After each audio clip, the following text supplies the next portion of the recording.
జీవింపచేసినాడే ఆనందమే సంతోషమే ఉప్పొంగే ప్రతి హృదయమే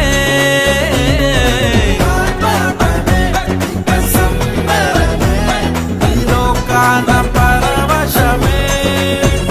ఎంత ధన్యమో యేసయ్య జన్మ